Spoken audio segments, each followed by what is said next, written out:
Hey guys, welcome back to another tutorial. Today we are going to be working on this fabric mermaid tumbler, and this is something that I did probably about 5 years ago, but I did it in kind of a bluish opal tone, and it was more geared towards like a dragon scale. I did have a version that was mermaid, but I thought that I would kind of revamp this design and do it in a different color and show you guys how I did it. So we're going to mark off a straight line going vertical on this 24-ounce plump from the Tipsy Magnolia. And I got this fabric from Joann's. This was in, I want to say like the cosplay section. I will try to link one that's similar. I got this years and years ago, so I'm not sure that this exact one is available, but you should be able to find something similar in a fabric store. I'm going to use super glue to adhere this, and for the first portion that we're laying down, we're just going to cut a straight line, making sure that it's completely straight, so when the seams meet up at the end, it's not going to be super noticeable.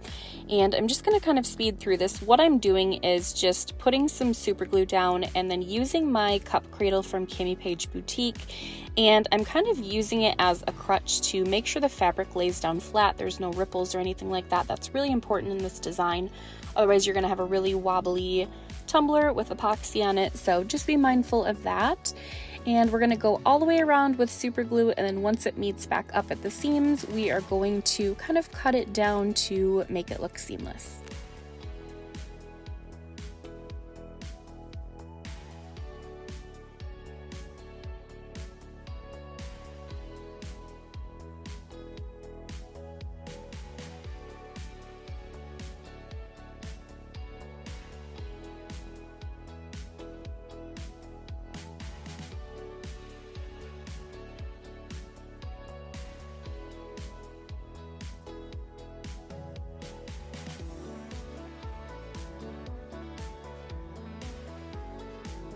Once our seams are meeting up, we're going to glue as close as possible to the beginning seam, and then we're going to kind of pay attention to where it overlaps. And where you see that it overlaps, you want to give it a full scale, if that makes sense, in addition to the overlap. So we're basically going to cut the scale shape out so it lays flush on the cup and looks like a seamless design. So we want to make sure that we have enough. We're not cutting it too short. You can always cut it down. You can't add on to it once it's cut. So just be mindful of that.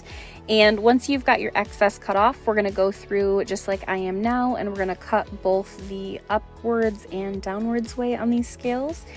And then we're going to go back and lay them down flat.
I'm going to lay down this strip of glue, and then in addition to this, it's really, really important that you're paying attention to how your fabric lifts, because this is already going to add some thickness to your epoxy. In total, I only have 4 coats of epoxy, but because we have this fabric and it's pretty thick, it's going to make it look even thicker. So we don't want to add on to the epoxy coats if we can help it.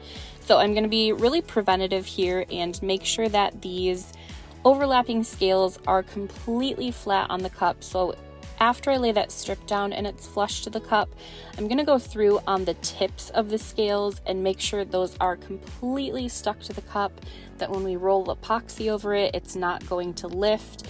the epoxy is not going to get underneath it and lift up. So I'm just going to glue each of those scales down, and then I'm using my vinyl squeegee here to make sure they're completely pressed down. And once I've got them all laid down, I'm going to do a spot check, go back over them, make sure nothing lifted after that glue had been adhered to those scales. Once everything's secure, we're going to go through and trim down our seams. I'm just using my regular cup edging tool. I did have to go over it probably 2 or 3 times with quite a bit of pressure to make sure that it was a clean cut, that all of the fabric was removed. Now in my original design, I brought this fabric completely down to the bottom, so I made it flush at the bottom, and then I kind of put a bottom cap on it. You can do that if you want. It's a lot of work. You really got to make sure everything's glued down. It's totally doable though. You're just going to spend quite a bit of extra time doing it. So I thought I would revamp this and add rhinestones to the bottom, because when I first did this tumbler, rhinestones were not a thing in the tumbler community. So I'm just gonna add this on as a little kind of pizzazz at the bottom of the cup, and I love how it turned out. I didn't have to deal with the bottom booty fabric, so it was much easier. And then I'm gonna do the same thing at the top. We're gonna trim that off as well. It looks really obvious here, but once you get the glitter over top of it, it's not as noticeable. And you can make sure that your cup lays flat if you're not doing the fabric on the bottom. So we're just gonna pop that cap off to get it ready for the rhinestones. Now I spray painted this purple, and then I went over it with this kind of opal-y acrylic purple. You don't need to do this. You can completely bypass this if you're going to put micas on this. If you do want to just do the paint, just be really cautious that you get all of the scales, because it's so textured it tends to kind of muddle up in the scales. Like it pools up, I guess I would say.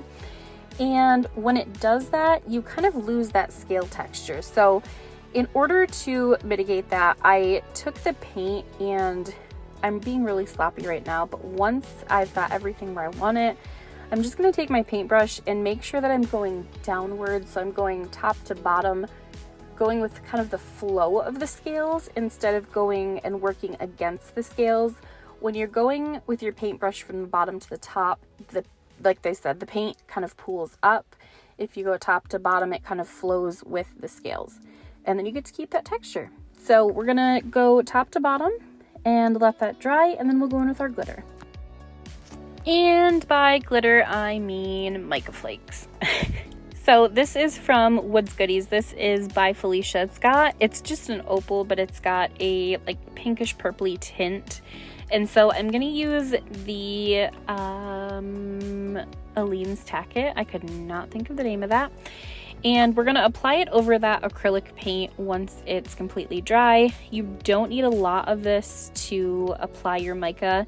The only thing that I will say is to make sure that, just like with the paint, your tacket is not getting gunked up in the scales, because again, you're gonna lose the texture. So make sure that is all kind of pushed out of there and everything is laying flat and even. And then once your glue goes from white colored to clear, you can hit it with your heat gun to speed up the process. That means the glue is dry and ready for the micas to be applied. So I'm just going to run this around the entire cup. I did get around the edges where I cut the seams on the top and the bottom as well. And we're going to apply this mica. I'm very cautious at first because I wasn't really sure what the coverage was going to look like. Sometimes micas can get really overwhelming and kind of take over the cup. And so with this one, I just sprinkled it really lightly and just did kind of a test run with a dry brush to see how it acted. Sprinkling it lightly was not enough coverage, so you'll see that I go back through and I'm just using a circular motion, and I'm going to apply it and brush it in with a lot more mica to get better coverage. We're going to do that top to bottom, and then we will apply the glitter.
Okay, but real talk, can we just talk about how underappreciated micas are in the Tumbler community? Because every time I use them, I just want to slather them on everything. They're so pretty.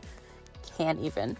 All right, so next I'm going to put the epoxy. I don't normally do this. Put the epoxy on my cup off of the turner, because I'm going to stick this on my turner to spin. If you want, you can just go through and just do a little bit of epoxy and apply your glitter like you normally would using the epoxy method. But because this was in a hurry and because I wanted to kind of get a full coat on there because I knew it was going to take a few more coats than normal, I just decided to cover the entire thing and put my glitter on, and then I just sat it on the spinner to turn overnight and cure in full. So if you're doing that, you're going to make sure to torch all of the micro bubbles and then apply your glitter. You don't want to apply the glitter and then try to torch your micro bubbles because you're going to singe your glitter. So we're going to go in just on the top and bottom with Anastasia. This is Olive's Outlet, which is available on the Peachy Olive Glitters website. And then we're going to go over it with Snowbird, which I think is the fine cut of Anastasia. Don't quote me on that, but it looks very similar. And then I'm going to go in with Phoebe from Rae Glitters to give it a little bit more texture, depth, whatever you want to call it. And we're going to do 2 coats of epoxy over this. At this point, we have the 2 coats. I'm going to sand down the rim to expose that fine line of stainless steel. And then I'm also going to do a once over with my sanding block to buff down any pokey glitters. And all of your fabric should be covered at this point with the exception of like the glitter at the top and the bottom rim. And then we can go in with a decal. If you have, if you want to do like different colored tips or anything on it, you could do that as well. Whatever you want to do to make it yours, you can do. But I just decided to make this one generic. I'm not going to keep it. If somebody wants to customize it, they're welcome to if they want to buy it. Figured I would just show you guys the process and leave it generic. So customize it as you will, and we're going to put the final coats of epoxy on it, and then we'll go ahead and work on the rhinestones.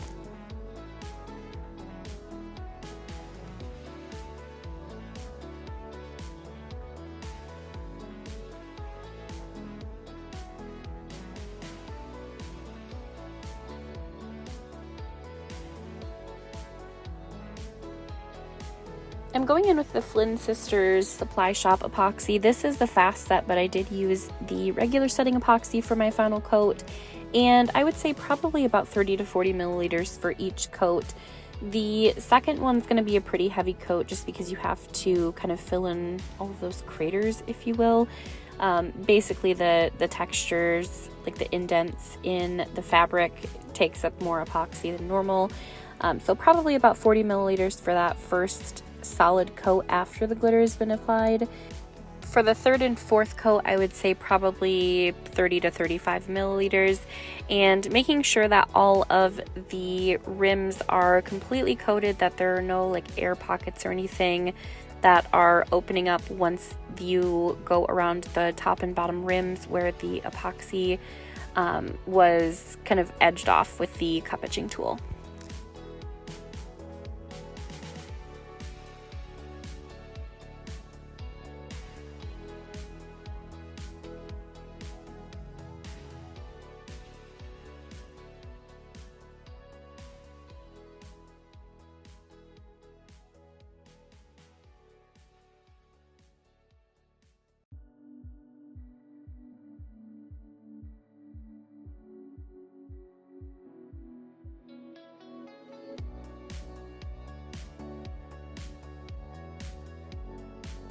Next, I'm going in with some UV resin and Bodacious from Rae Glitters, and we're just going to fill that bottom cavity. Like I've mentioned in the past, we don't want this to be super full because that's going to increase kind of the height of the epoxy on there and also increase where the rhinestones are going to lay. And if you fill it too full, your rhinestones are going to sit flush on the surface of whatever your cup is laying on, and then it's going to scratch the surface your stones are going to get scratched. It's probably not going to sit even. So I would say probably maybe like 10 milliliters for the entire bottom. If I had to guess, I don't really know. I just kind of wing it each time.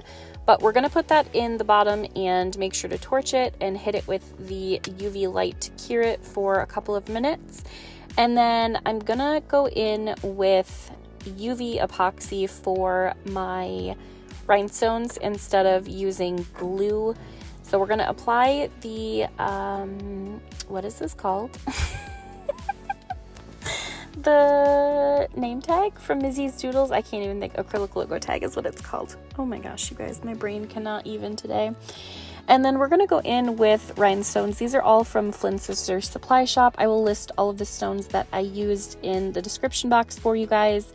And I will include the sizes as well. This, I want to say, is like an SS16, 12 or 16. I can't remember exactly.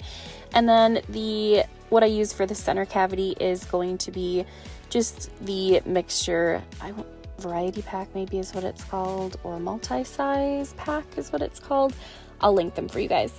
But I just went in, I mixed a bunch of different stones. This isn't a like pre-mixed custom mix like a color. I just found the stones that I thought looked mermaidish and stuck them in a little shaker tin thing and applied them. So I'm going to let this play through, and once everything is laid down, we're going to hit the bottom stones with the UV light a second time to make sure all of those stones are adhered into place.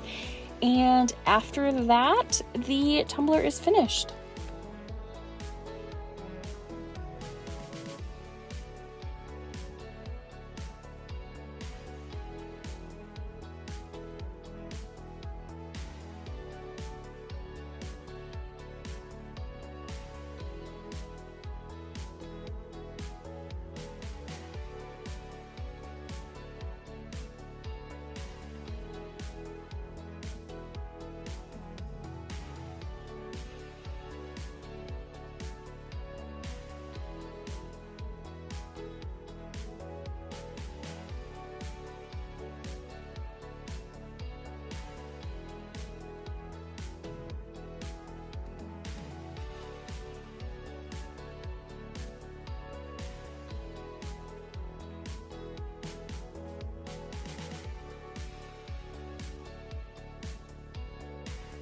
Alright, so that is all I have for you guys today. I hope you loved this video. As always, let me know what you thought in the comments. Don't forget to like and subscribe if you're not already, and hit that bell button for notifications on future tutorials.